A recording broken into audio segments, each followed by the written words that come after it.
उसकी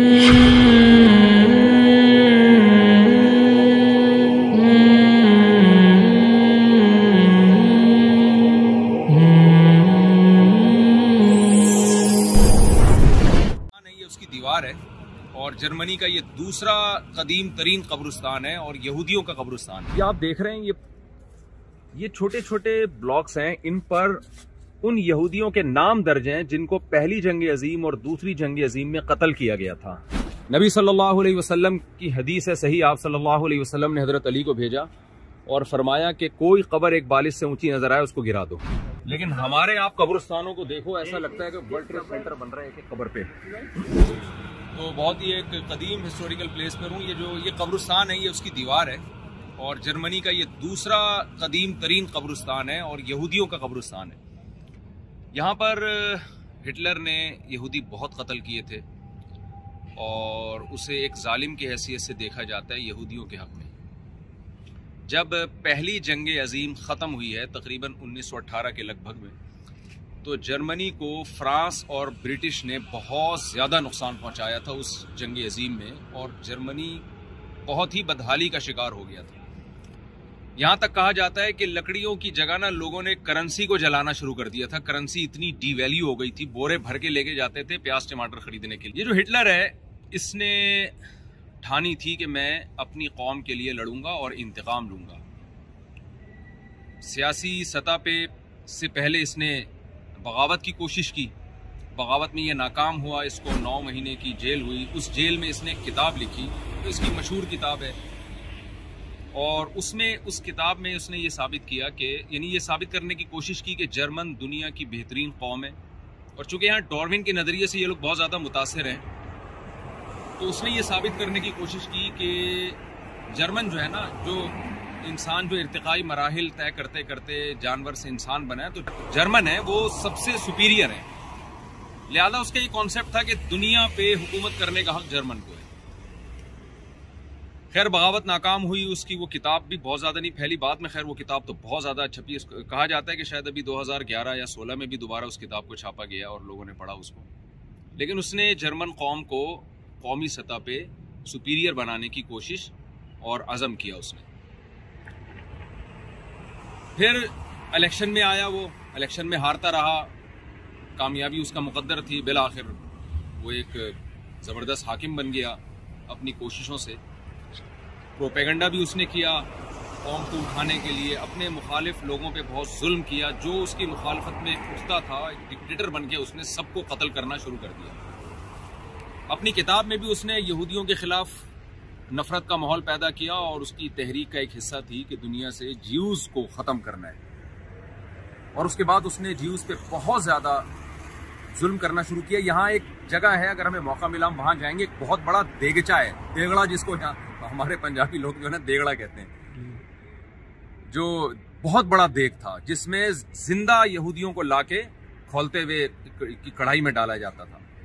वो अभी भी मौजूद है, वो हिस्टोरिकल प्लेसेस में आती है वो चीज़ें। ये सब यहाँ इन लोगों ने महफूज कर दी।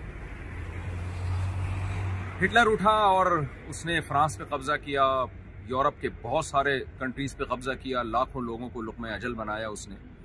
जब वो बरतानिया के करीब पहुंचा है लड़ाई के लिए, तो ब्रिटिश के से उसको फतह नहीं मिल सकी और उसने फिर इरादा किया रशिया पे चढ़ाई करने का। उसके लोग ये कहा करते थे कि हम 1000 साल दुनिया पे हुकूमत करेंगे। उसके लोगों में इताअत बहुत थी अपने लीडर की। जब ये रशिया की तरफ गया है तो वहाँ शदीद सर्दी की वजह से मुअर्रिखीन कहते हैं कि उसको रशिया की फौज को वो शिकस्त नहीं दे सका और वहाँ से जो उसने यूटर्न लिया है, तो फिर ऐसा यूटर्न लिया है कि वो वापस जर्मनी आया है। और जो मशहूर बात मुअर्रिखीन अक्सर उसके बारे में जिक्र करते हैं कि उसने अपनी महबूबा के साथ बंद कमरे में जाके खुदकुशी की और उसकी लाश को या तो रशियन उठा के ले गए या जला दिया गया, वल्लाहु आलम। ये बहुत ही मुख्तसर सी मैंने आपके सामने खाका बयान किया है। आप ज़ाहिर है इस पर तो बहुत किताबें लिखी गई हैं, पूरी पूरी फिल्में बनाई गई हैं, लोगों को शायद मुझसे ज़्यादा इस बारे में मालूमात हो। ये मैंने थोड़ा सा खाका हिटलर का आपके सामने पेश किया है। और उसके बाद फिर दोबारा जर्मनी के हालात बहुत ख़राब हुए।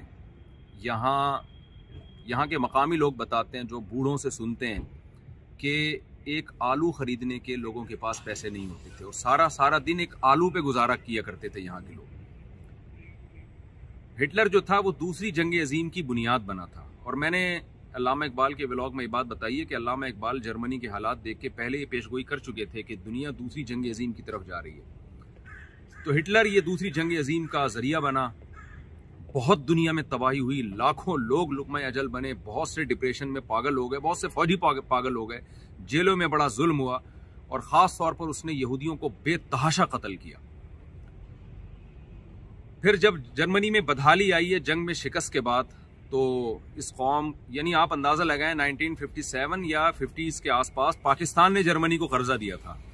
यानी यहाँ या तो हमारे हालात बहुत अच्छे थे या जर्मनी के हालात बहुत ख़राब थे। बहरहाल, लेकिन इस कौम ने मुत्तहिद होकर ये फ़ैसला किया कि अब हम जंगो जिदाल में, लड़ाई झगड़ों में अपना टाइम वेस्ट करने के बजाय मुत्तहिद होकर अपनी सोसाइटी को और अपने कंट्री को हम फोकस करेंगे और इकनॉमिकली हम अपने कंट्री को मजबूत करेंगे।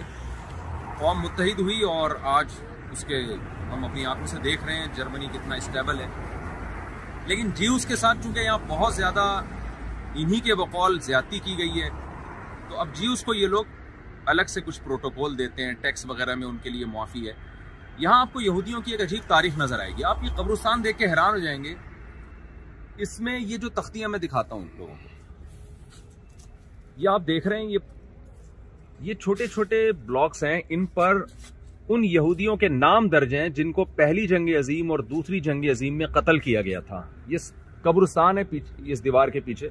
अगर हमें परमिशन मिल गई तो हमारे पास टाइम बहुत थोड़ा है, हमने बहुत सारी जगहों पे जाना है, तो मेरा इरादा दोबारा यूरोप का चक्कर लगा के ना बहुत ही तसल्ली से इंशाल्लाह हम यहाँ के हिस्टोरिकल प्लेसेस पे जाएंगे। और यहाँ बहुत सारी जगह हैं जहाँ हिटलर खड़े होकर खिताब किया करता था। इन लोगों ने अपने अजायब घर, अपने म्यूजियम को महफूज किया, उन इमारतों को महफूज किया है जिसका भी हिस्ट्री से कोई गहरा ताल्लुक है। तो ज्यूज़ की एक ख़ास यहाँ पर एक हिस्ट्री है। यहाँ बहुत ज़्यादा यहूदी थे। आप ये देखें, ये इन लोगों ने क्या किया, जिसको भी कत्ल किया गया है ना, और पहली जंग अजीम में या हिटलर ने जिनको मारा है, जिनकी कब्रें यहाँ पर, उन सबके नामों की तख्तियां ये छोटी छोटी, ये वहां तक आप देखें, ये देखें, उनकी डेट ऑफ बर्थ और डेट ऑफ डेथ जो है ना, वो यहाँ दर्ज हुई हुई है सबके नाम के साथ। ये बहुत लंबा कब्रिस्तान है और पूरी दीवारों पर उनके नाम दर्ज हैं। मैं एक आपको बताता हूँ। ये 1924 में, और ये जनाब आप देख सकते हैं 1872। अच्छा यार, ये तो जबरदस्त हो गया। ये बड़ी लंबी दीवार है कब्रिस्तान की और सबके नाम इस पे दर्ज हैं। किलोमीटर है कोई। आपके लिए स्पेशली शेड हटवाया। अरे वाह वाह वाह वाह, कि आपको उनसे रिक्वेस्ट करके शेड हटा दें।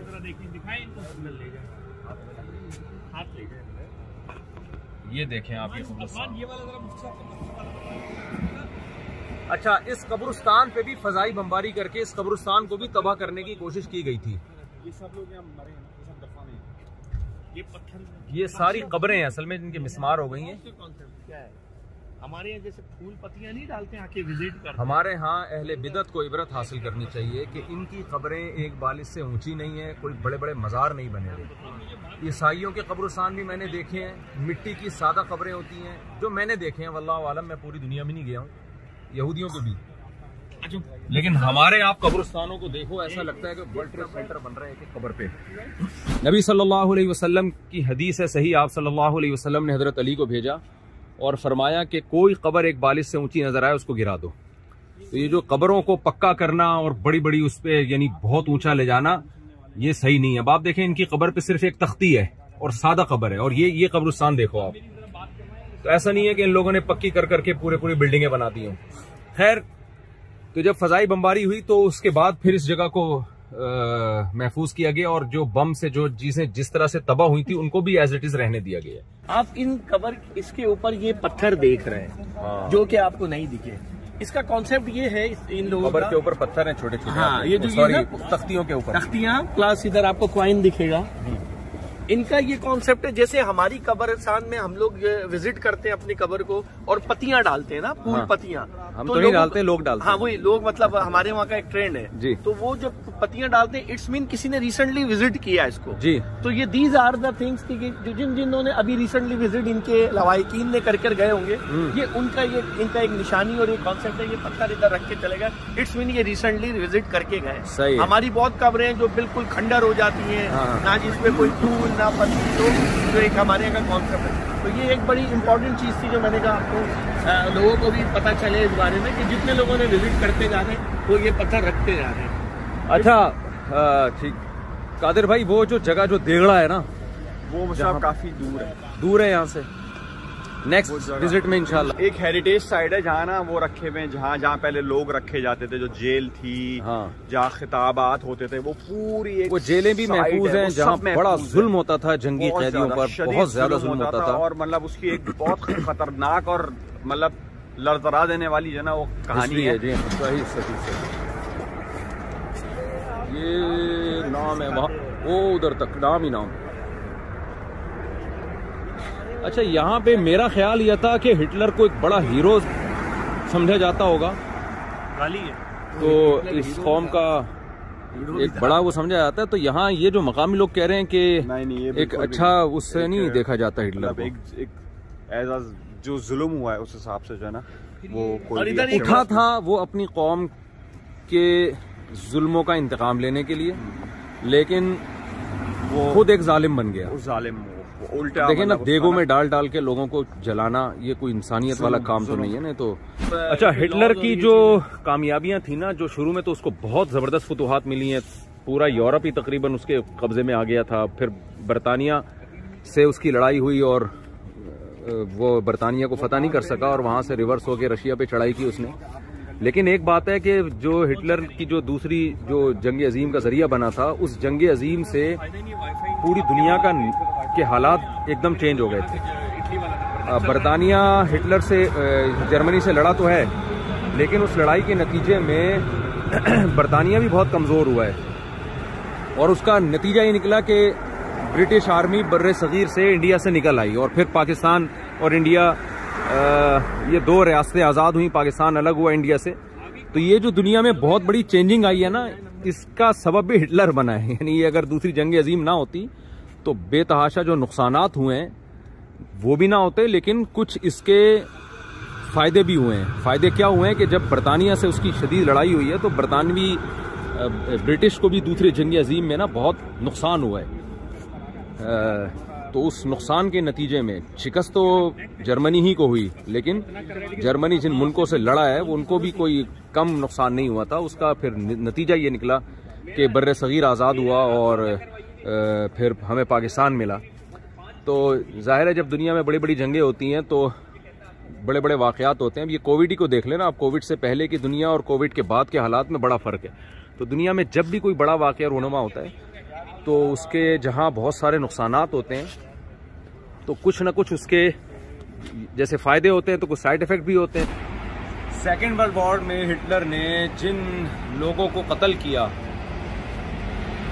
उनको घरों से बाहर निकाल के मारा जाता था, बहुत लोग थे उसमें। तो यहाँ एक आपको फ्रैंकफर्ट में एक अजीब चीज़ नज़र आएगी कि उनके घरों के बाहर तांबे की प्लेटें हैं और उसमें उनकी जो डेट ऑफ डेथ है वो भी और उनका नाम भी वो चश्मा किया गया है, ताकि ये भी एक यादगार रहे कि किन किन लोगों पे यहाँ जुल्म हुआ था, किस किस नाम के लोगों पे। ये मैं आपको उसकी एक झलक दिखाता हूँ। ये देखिए, ये घर है ना, अभी यहाँ कोई रहता है, लोग रहते हैं। हाँ, लेकिन ये कि इन्होंने अभी एक घर देखें आप, और ये देखें आप, ये तांबे की प्लेट है। अब ये जिसको यहाँ कत्ल किया गया था ना, जिस तारीख को कत्ल किया गया था 1942, 16 दिसंबर 1942, और ये नाम लिखा हुआ है रिचर्ड वगैरह वगैरह। यानी ये भी इन लोगों ने महफूज किया अपना। ये दोनों फैमिली मेंबर थे ना, रिचर्ड ब्रेडनफील्ड, ओल्गा ब्रेडनफील्ड, ये दोनों मतलब शायद बाप बेटे थे या। तो ये ऐसे बहुत सारे घर हैं यहाँ पे, बहुत सारे घर हैं जिनके यानी जिन लोगों पे जुल्म हुआ है ना, उनकी भी यादगारें इन्होंने महफूज रखी हुई हैं, मतलब इंसानियत, एक इंसानियत के नाते। ये आप जर्मनी में देख रहे हैं, ये डंडा जो है ना, ये बंदा है हथौड़ा उठा रहा है और ऐसे हथौड़ा नीचे मारेगा। ये सिंबल ऑफ हार्ड वर्क है, हार्ड वर्किंग, कि हम मेहनती लोग हैं। ये देखें, ये हथौड़ा मारेगा अभी।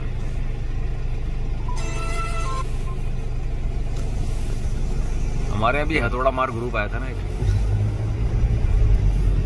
खैर हथौड़ा मारेगा ये